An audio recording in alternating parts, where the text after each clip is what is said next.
नमस्कार विद्यार्थी मित्रांनो, स्पेक्ट्रम अकॅडमीच्या यूट्यूब चॅनलवर तुम्हा सर्वांचं हार्दिक स्वागत। आज आपण चालू घडामोडी या विशेष सत्रामध्ये 5 ऑक्टोबर 2022 या रोजी घडलेल्या महत्त्वपूर्ण चालू घडामोडी या ठिकाणी जाणून घेत आहोत। चला तर ऐकूया आजची पहिली घडामोड। इच्छुक लेखकांना प्रोत्साहन देण्यासाठी 2.0 कार्यक्रम पंतप्रधानांनी सादर केला। युवा लेखकांना मार्गदर्शन करण्यासाठी पंतप्रधान योजना, ज्याला युवा 2.0 young upcoming and versatile authors म्हणून ओळखलं जातं, 2 ऑक्टोबर रोजी शिक्षण मंत्रालयाच्या उच्च शिक्षण विभागाने सुरू केलं। भारत आणि भारतीयांना प्रोत्साहन देण्यासाठी परदेशातील साहित्य, हा तरुण आणि महत्त्वाकांक्षी लेखकांसाठी 30 वर्षाखालील लेखक मार्गदर्शन कार्यक्रम आहे। युवा या नावाने ओळखला जाणारा हा राष्ट्रीय उपक्रम भारताच्या स्वातंत्र्याचा 75वा वर्धापन दिन साजरा करताना या भावी नेत्यांचा पाया लक्षणीयरित्या मजबूत करेल। 2 ऑक्टोबर ते 30 नोव्हेंबर 2022 दरम्यान https://www.mygova.in वर आयोजित केलेल्या अखिल भारतीय स्पर्धेचा भाग म्हणून 75 लेखकांची निवड केली जाईल। वळूया पुढील घडामोडीकडे।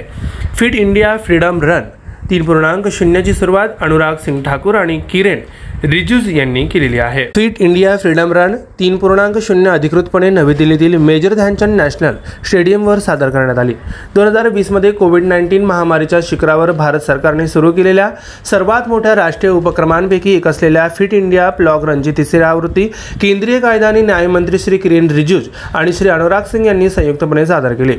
2 ऑक्टोबर फिट इंडिया फ्रीडम रनच्या तिसऱ्या आवृत्तीची सुरुवात झाली, जी 31 ऑक्टोबर पर्यंत चालेल। Border security force BSF, Indo Tibet border police ITBP, केंद्रीय राखीव पोलीस दल CRPF, भारतीय रेल्वे CBSE आणि ICSE शाळा, युवा व्यवहार मंत्रालयाच्या युवा शाखा, नेहरू युवा केंद्रांसह भारतीय सैन्य संघटना NYKS आणि राष्ट्रीय सेवा योजना या सर्वांनी गेल्या 2 वर्षात NSS म्हणजेच फिट इंडिया फ्रीडम रनमध्ये भाग घेतलेला आहे। वळूया पुढील घडामोडीकडे। राष्ट्रीय स्वच्छ गंगा अभियानाचे 1145 कोटी रुपयांच्या 14 प्रकल्पांना मंजुरी देण्यात आलेली आहे। National mission for clean Ganga ने 1145 कोटी रुपयांच्या 14 प्रकल्पांना मंजुरी दिली आहे। प्रकल्पांमध्ये सीवरेज व्यवस्थापन, औद्योगिक प्रदूषण रोखणे आणि जैवविविधता संवर्धन या बाबींचा समावेश आहे, जी अशोक कुमार, महासंचालक NMCG यांच्या चॅम्पियनशिप अंतर्गत कार्यकारी समितीच्या 45व्या बैठकीत या प्रकल्पाला मंजुरी देण्यात आली।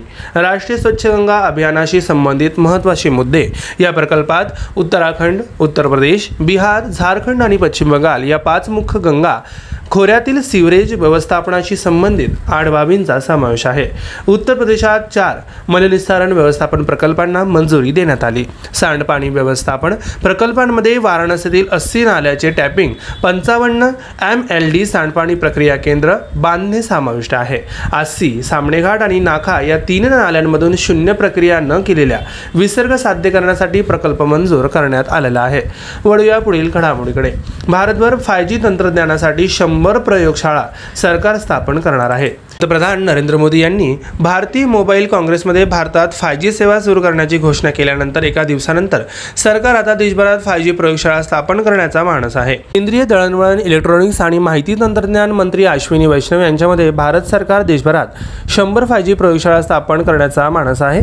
यामध्ये प्रमुख मुद्दे म्हणजे अश्विनी वैष्णव यांनी दूरसंचार क्षेत्राला एकत्र येण्यास सांगितलं आणि या 100 पैकी किमान 12 प्रयोगशाळांना दूरसंचार उद्योगातील विद्यार्थ्यांना शिकवण्यासाठी आणि प्रयोग करण्यासाठी इन्क्युबेटरमध्ये बदलण्यास सांगितले। टेलिकॉम वाहकांसाठी 5G प्रयोगशाळा चालवणे असामान्य नाही। ऑरेंज जॉर्डनचे या तंत्रज्ञानाच्या नवीन ॲप्लिकेशनची तपासणी करण्यासाठी आणि योग्य प्रशिक्षण देण्यासाठी अब्दाली येथील ऑरेंज डिजिटल विलेजमध्ये ऑरेंज 5G लॅब उघडलेली आहे। वळूया पुढील शेवटच्या घडामोडीकडे। केरळच्या पुल्लंपारा शहराला पहिली संपूर्ण डिजिटल साक्षर पंचायत म्हणून नाव देण्यात आलं। या पंचायतीमध्ये केरळमधील तिरुवअनंतपुरम जिल्ह्यातील पुल्लंपारा ग्रामपंचायतीने देशातील पहिली संपूर्ण डिजिटल साक्षर पंचायत होण्याचा मान मिळवला। मुख्यमंत्री पिनाराई विजयन यांनी एका सार्वजनिक कार्यक्रमात ही घोषणा देखील केली।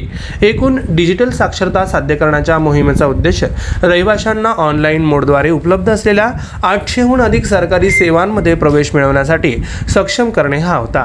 प्रशिक्षणादरम्यान रहिवाशांना सोशल मीडिया प्लॅटफॉर्म आणि मूलभूत बँकिंग सेवा वापरण्याचे प्रशिक्षण देण्यात आले। मित्रांनो, अशा प्रकारे चालू घडामोडींचा आढावा या ठिकाणी आपण स्पेक्ट्रम अकॅडमीच्या यूट्यूब चॅनलवर जाणून घेतला। असेच नवनवीन कार्यक्रम आणि माहिती ऐकण्यासाठी आणि जाणून घेण्यासाठी स्पेक्ट्रम अकॅडमीच्या यूट्यूब चॅनलला सबस्क्राईब करायला विसरू नका। बेल आयकॉनला प्रेस करा, कमेंट करा, शेअर करा, लाईक करा। धन्यवाद।